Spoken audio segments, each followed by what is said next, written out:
Bonjour, et bien me voici de retour.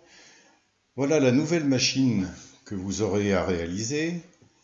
Par rapport à celle que je vous ai montrée juste avant, il y a simplement un petit VCA en plus qui reprend la fréquence de M-Note et qui l'envoie au IN de ce VCA. Attention parce qu'on ne voit pas la deuxième connexion, mais il y a une deuxième connexion qui va sur le EXP, expression du VCA. Et cette connexion-là est importante également. Il faut bien deux connexions qui sortent vers le VCA.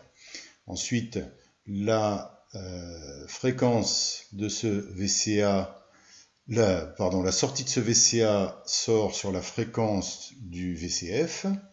Et donc, la sortie de ce VCA, je l'ai mise également sur le canal 4 de l'oscilloscope, de manière à voir ce qui se passe quand on appuie une touche du clavier. Voilà, donc j'espère que ce clavier va maintenant pouvoir être utilisable avec un oscillateur carré et un filtre passe-bas qui nous transforme cette onde carrée en onde plus ou moins sinusoïdale. On va la mettre en route. Voilà, j'appuie une note relativement basse. On a quelque chose comme une sinusoïde, c'est pas tout à fait, mais presque. J'appuie une octave plus loin. Ah, là, on a une sinusoïde qui est vraiment pas mal.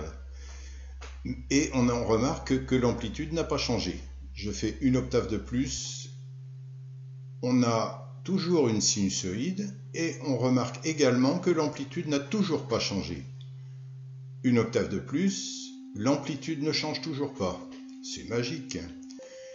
Une octave de plus, l'amplitude reste approximativement la même.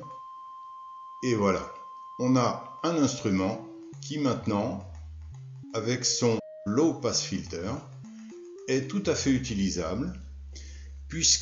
Alors, ce qui se passe, c'est qu'en fait, les tensions sur la sortie du clavier sont envoyées sur le VCA et du VCA sont envoyées sur la fréquence du VCF. On va essayer de voir là, ici sur l'entrée numéro 4 de l'oscilloscope, ce qui se passe. Ici, on voit la tension qui augmente légèrement. Là, on la voit augmenter légèrement. Et si on a une fréquence basse, elle n'augmente pas, elle est pratiquement à zéro. Voilà. Et donc, cette tension va augmenter en fonction de la touche que l'on appuie.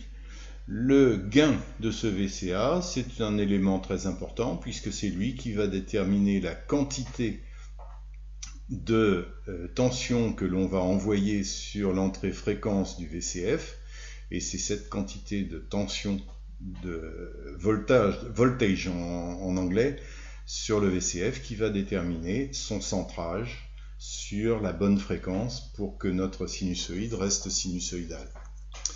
Voilà la démo terminée pour le low pass filter.